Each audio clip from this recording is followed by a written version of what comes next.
This happened a long time ago. I was 9 years old, and this is 1966. I was raised in a large Catholic family. I was very devout Catholic at the time, and I actually thought I was going to become a priest. And my near-death experience happened as a result of a martial arts accident. It was at school, one day after school, beautiful spring day. We were coming out of the school and coming down the sidewalk where all the moms were coming and pulling up in their cars to pick the kids up. And I was walking with my friend Peter. He was taking judo lessons, and he had learned to do I don't know what he called it, like a judo roll or something like that, or a throw, where he would take his opponent and roll them over his shoulder and lie them flat on the ground, which sounded pretty cool to me. I was like, oh, cool, show me. So he did that, but it was on concrete. This was not a judo mat. And Peter didn't know what he was doing. So he took me and he rolled me over his shoulder, but something went very wrong. And I was thrown head first into the concrete, and I hit that concrete hard. I took a pretty good blow to the head. It was like a lightning bolt of pain, like exploded in my head and down to my toes, and it consumed me. And so I kind of climbed to my feet. I started to run, turned around, ran back onto the playground, headed for the nurse's office. And that's where I lost consciousness. I collapsed, and I hit my head on the pavement again, kind of opened up my forehead pretty good. And I lost consciousness, but there was no break in my awareness. I was here, and then I was not. And the most difficult to explain is that time and space disappeared at that point. There was no time. There was only just right now. And that's kind of disorienting. It's a beautiful state of mind to be in, but it's hard to explain. And I didn't feel like I was still Raymond. I was aware, but I wasn't Raymond. I was like a floating sphere of awareness. And I can only describe that feeling as a perpetual unfolding of now. It's like if I could light a candle and you're looking at the candle flame and it's just perpetually burning. It's right in that present moment, which is actually very liberating. It was wonderful. But because of that, I didn't remember the accident. There was no past. And also, there was no time, but there was no space either. And I can only describe this first part as a void. There was no light, there was no dark, there was no gravity, there was no sensations. It was just like nothing. So I'm here in this state of awareness, and I was trying to figure out what was going on. I could still, I wouldn't call it thinking, because it wasn't words. Like when we have a dialogue going in our heads, it wasn't that. It was more like emotions.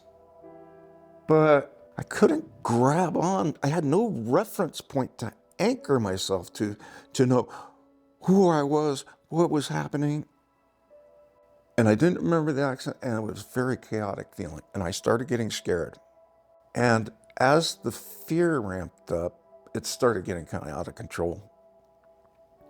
I felt like, okay, I'm losing it here. And then I came to kind of a realization that I've lost my mind. I'm going crazy. That's what's happening. I've gone crazy. And it kind of made sense to me. So the next thought I had, or emotion I had, I should say, was if I'm going crazy, if I've lost my mind, there's nothing I can do about it. And that was when I released.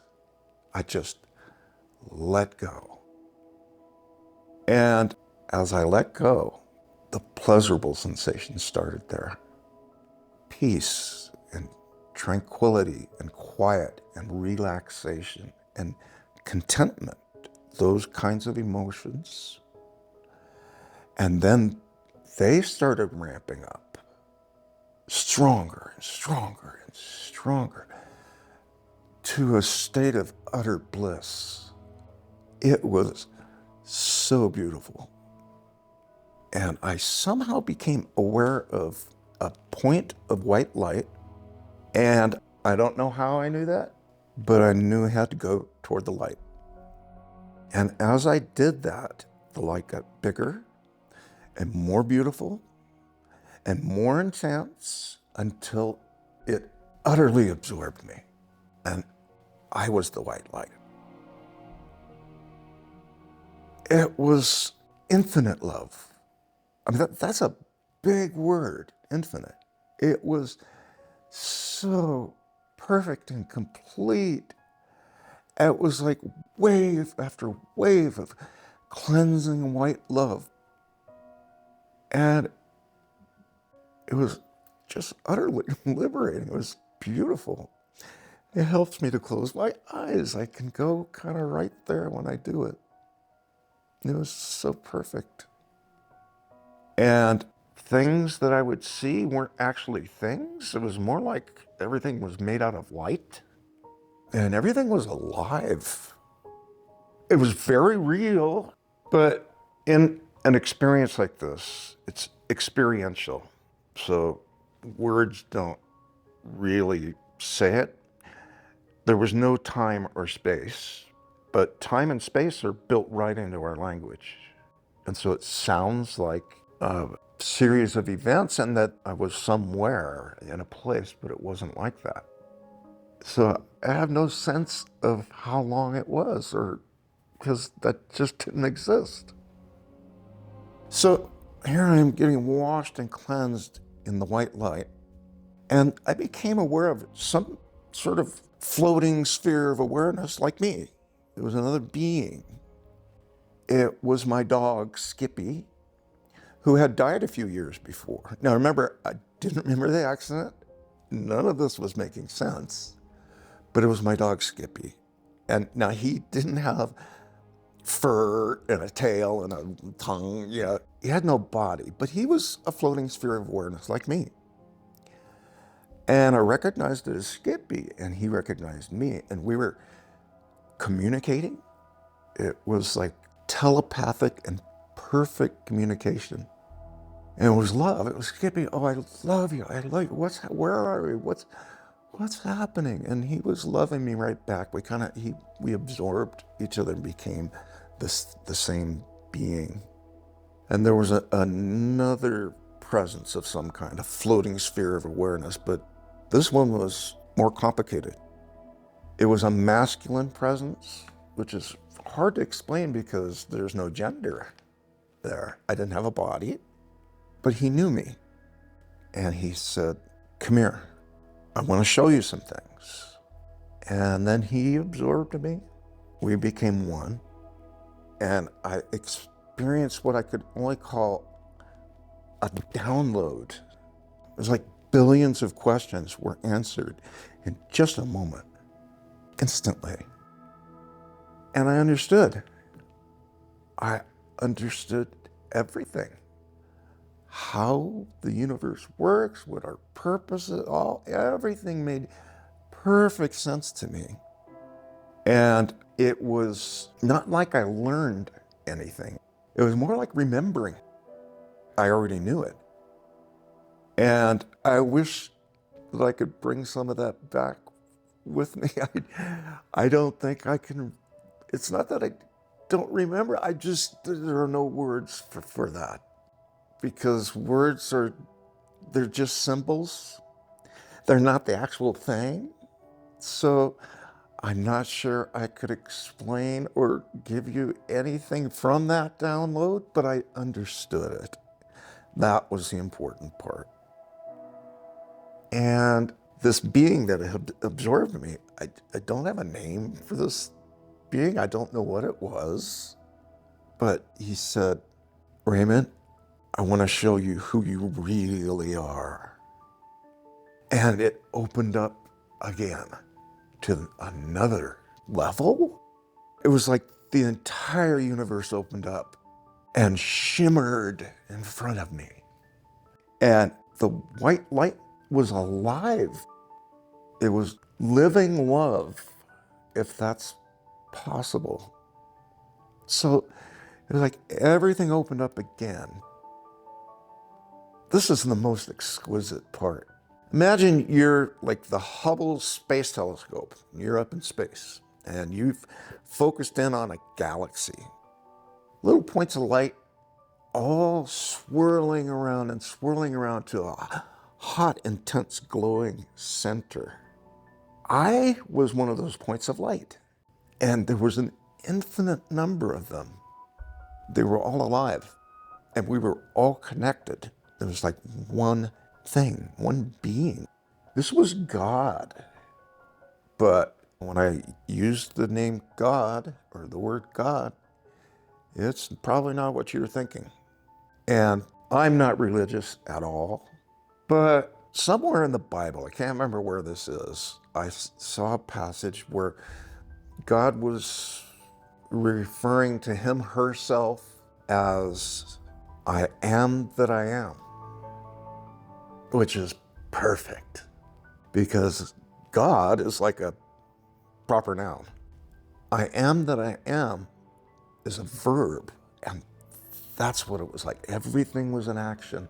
And each of those little points of light was like every tsetse fly, every human being who had ever lived. And I was one of those points of light. And we were all connected. And we were singing. I mean, there was music. But it makes music, as we understand it, pretty weak in comparison.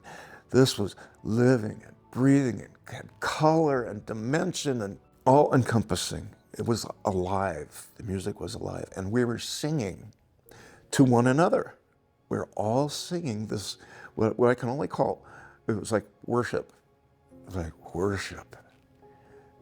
And the song was, "We love you. We are love."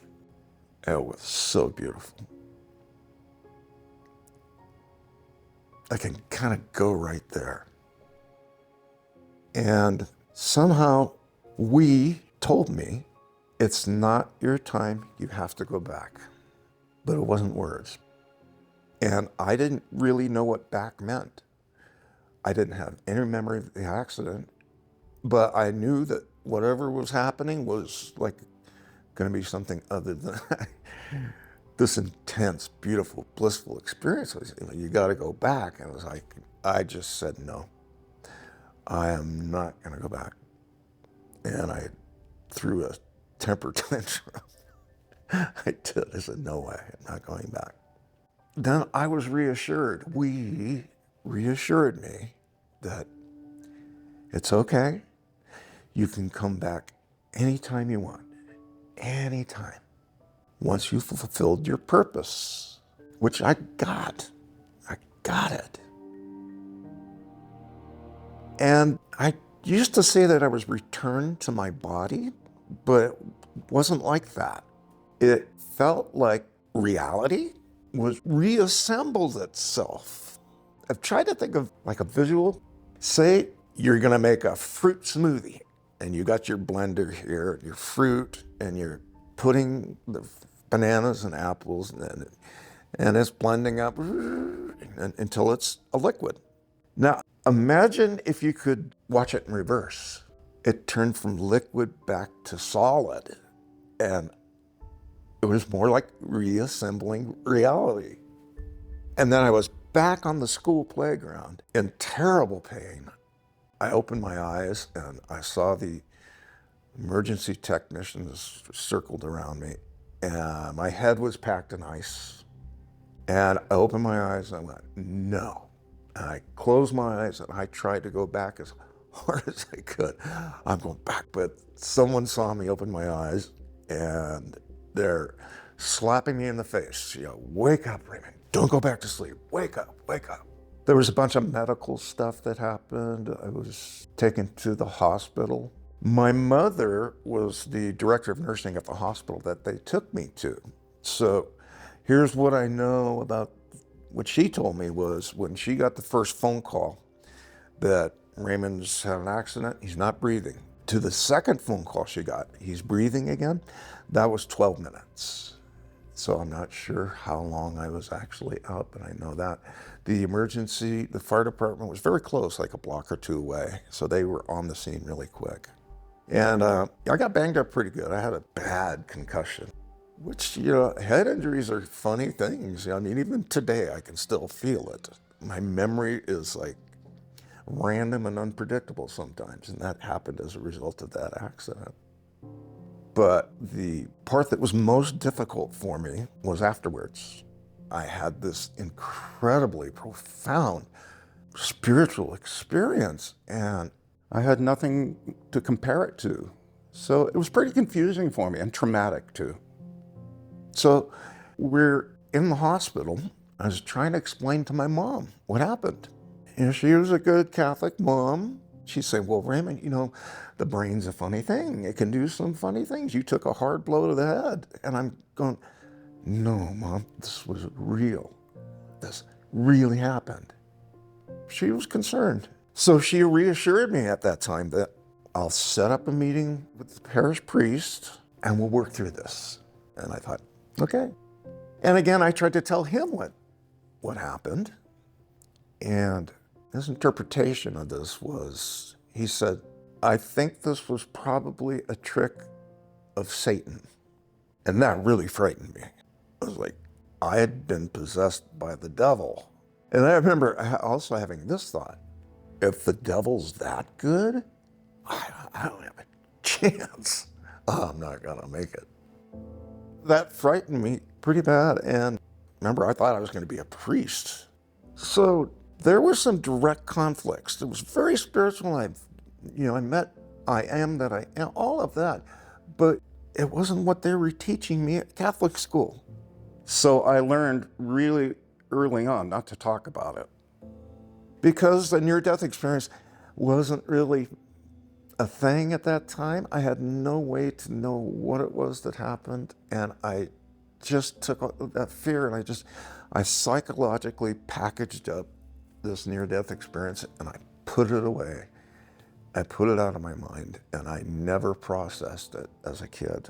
And it wasn't until, much later in my 20s, I think, before I read a magazine article and I was reading about a near-death experience that was remarkably similar to mine. And it just kind of came gushing out. It all came out again. I said, oh, this is a thing. This happens. But some people say that it's the dying brain and you're hallucinating this stuff. Maybe, but what is a hallucination? I kind of, after going through that, I think I have a looser definition of reality than a lot of people. This thing that we call reality is questionable. Is it real? Because at the end of my near-death experience, when I felt reality reassembling itself, it really did feel like this wasn't real. In fact, I read a really, really good book recently. It's by Donald Hoffman, and he's a scientist who's come up with a theory, a mathematically sound theory on, and the name of the book is The Case Against Reality. You should check into it. It's really something to look at. So, was this a hallucination? You'll never convince me it was a hallucination because I was there. But having a near-death experience, in some ways, it made life more difficult for me. There are times when I felt so alone. I couldn't talk about this with anybody. I felt like I was a space alien stuck on a world that I couldn't relate to. So I felt like I didn't belong. And it wasn't until I started talking about it with other people and processed it that I was able to reconcile and find a place where all of that kind of works. For example, I was told that I could come back anytime once I fulfilled my purpose. Like, what is our purpose? Why are we here? It sometimes kind of seem pointless, right? I mean, I got my stupid job, my stupid boss, and what is all this?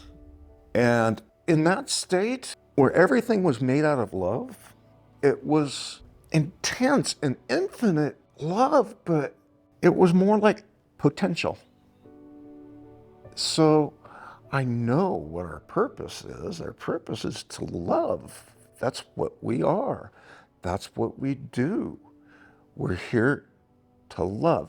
And love is not a simple emotion. Like when we use the word love, it's like these warm, fuzzy feelings I have, but that's just one aspect of love.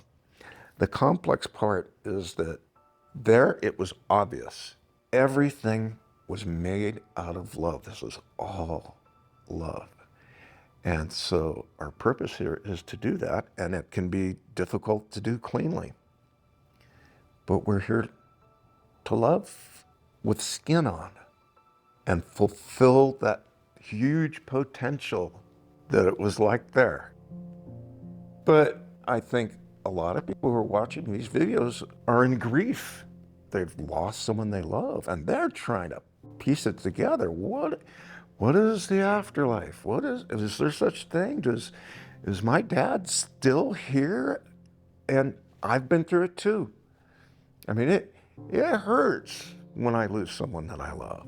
It's just part of being human. There's a big blank space there. It's like, I want some answers. And I've grown really comfortable with just saying, I don't know. I don't really know. I can tell you what happened. I can tell you what I got out of it. But I don't really need any answers anymore. I don't. And I think we approach death the wrong way. And first of all, it's something that we don't talk about. I was talking to a family member recently, and she's 90 years old and he's 100. And I asked the question, do you talk about death? And she said, no, that is not something we talk about because it's the big ugly. I think a lot of people are also very afraid. When you lose someone you love, there's this void there. There's like they're gone. So we try to fill in those blanks because in human emotions, there's no place for a void. We don't even know how to picture one. So it's like a vacuum. And I know because I've been through it. When my brother died, even though I've had a near-death experience, I still had the same emotions. I wonder if my brother's still alive. Wonder if I can communicate with them. And I was going to like mediums, these are people that say they can talk with dead people. I was doing all the same stuff because I had a really hard time with the idea that my brother was gone. But I wonder if we could approach death differently. It's part of life. I lost a friend last year, a very close friend, and I watched what he went through before he died. He had cancer. It's an awful thing. It was a terminal cancer, and he was sick and miserable. And then he died. And it was terrible loss for his wife. She is in such grief still now. But I wonder if we talked about it. I wonder if we approached it as, this is something we do. That maybe some of that would soften. That would be my hope. Life and death are the same thing. It arises from the same point. Now, during my near-death experience, there was this part where I was shown who I really am. And in that state, the I am that I am, I found out that who I really am is a magnificent, powerful, all-loving manifestation of the divine. That's who we really are. And I think about this, I think, okay, when I die, Who is it that's going to die? Does Raymond have an afterlife? Well, Raymond is my story, right? Raymond the artist, Raymond the music, my grandpa, Raymond is the ego. That's a sort of a system of stored memories. Does that story continue after I die? I don't know. I don't think it's that important. But who I really am? Absolutely.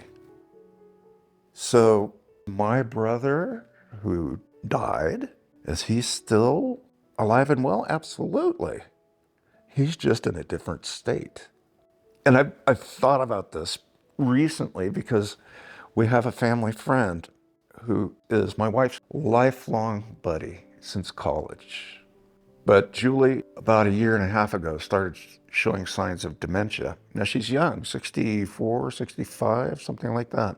And she has a disease, I can't remember the name of it, but it's much, much worse than Alzheimer's. And within a year, she is not Julie anymore. Now she was just institutionalized because she thinks she's a space alien and the people around her are rats. This is not the Julie that we've known our whole lives. It's really odd. She started speaking with a Louisiana Cajun accent. It's like, she's not from Louisiana. Where did that come from? So who are we really? A lot of our experiences are our brain. When our brain gets sick, my friend Julie doesn't resemble the person that I've known, right? When she dies, she's not going to be Julie anymore. She's I am that I am. So the core essence of who we are lives forever. But sometimes people contact me. Some of them are suicidal. And I am not qualified. I don't know what to tell people like that. It's like I'm not qualified to really handle that situation. People can get really depressed. That happens to everybody. And one of the many things I learned from my near-death experience is how to be in the present moment, how to be now. That's really where I find my peace. I think when I get upset about something, my anxiety is in direct proportion to my inability to be with what is right now, right? But when I am in the present moment, I'm there. I'm a musician. I've been gigging musician my entire adult life. I still play. And when I'm playing music, the world disappears. I'm only in the moment. No past, no future, just right there. And there are other ways, not everybody can play music, but there are other ways that we can do this. Something with rhythm, like people who meditate will tell you that it's your breath. It's the rhythm of your breath is where you'll find that present moment awareness. And it takes repetition and practice, a lot of it. But I know that it's there. There are other ways, like maybe you've had a brilliant athletic performance that you've done. That's when you're in the present moment only, right? I get it when I walk. When I first started walking, I was thinking, I'm gonna need to lose weight. But it didn't take me long to figure out that I love to walk. There's a rhythm and a pulse, step after step after step. It's like a trance. And that's those places that we can find peace. I get it when I cook. I'm not in my head anymore. I'm not thinking, just in the present moment. And in my near-death experience, there was a point where I released, I let go, and that's when the white light opened up and all the blissful things happened. And that's where we find peace, when we release, when we get to the point where we're not thinking anymore. That's where we'll find our peace. And that's available to everybody. Anyone can do that.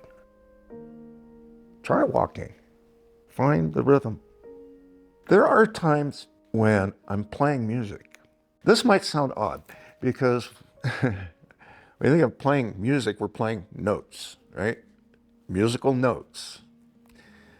But there are also intervals between the notes. There's empty space between this note and that note.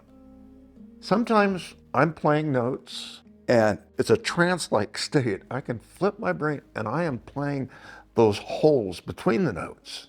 I'm playing holes. It's just such a cool thing. And that's part of the dualistic nature of everything. There's note, there's not note. It only is a note compared to the silence in between them. There's a lot of peace there. I can also do it when I'm painting. I'm actually a wood carver. I'm not a painter. I carve things out of what you've probably seen my work before at Disneyland and Walt Disney World. Those are where most of my wood carvings are. And I found out that everything happens now. We have this idea that the present moment is created by the past. Like, because I got up this morning, I went for a walk, and then I had a bite to eat, and then I did this interview with you, that this interview is happening because of these events in the past. I found out it doesn't work that way at all. It's not a series of events. Everything happens now. Matter of fact, if you look at it the right way, the experience felt like the opposite. The present moment creates the past, which is really weird, but it's true. We can do an experiment right now, and I'll show you. It's like, I'm going to snap my fingers, okay? That snap is now in the past, but it happened now. We create the past by what we do right now. Pretty trippy, but that is true. So when we can find those now moments, that's where we'll find our greatest peace. Create your past with what you do right now. So what do I think about the state of the world, and is there a new awakening coming, a new consciousness coming? I certainly hope so. Because looking at the state of the world sometimes can look pretty bleak, especially when it comes to the evil things in the world that are obviously there. But I do think that we forget who we really are. I am that I am. We've forgotten who that is, right? And we're in this life that is very realistic. But my best guess is that what we call reality is God is playing peekaboo with his or herself, hiding, pretending like, all of this is like very real, very convincing. But once in a while, God will say peekaboo and show us who we really are. And I think we've forgotten. I think that that's the state of the world, the obvious conflict and suffering that's in the world, is we've forgotten who we really are. Now, is there a new birth of a new consciousness coming? I wish I had the answers. I hope so. I can usually find the beauty and the good and the magnificence in just about anything. So, yeah, I have hope. I do. It's all going to be love. That's where it is. That's where we're going to find it.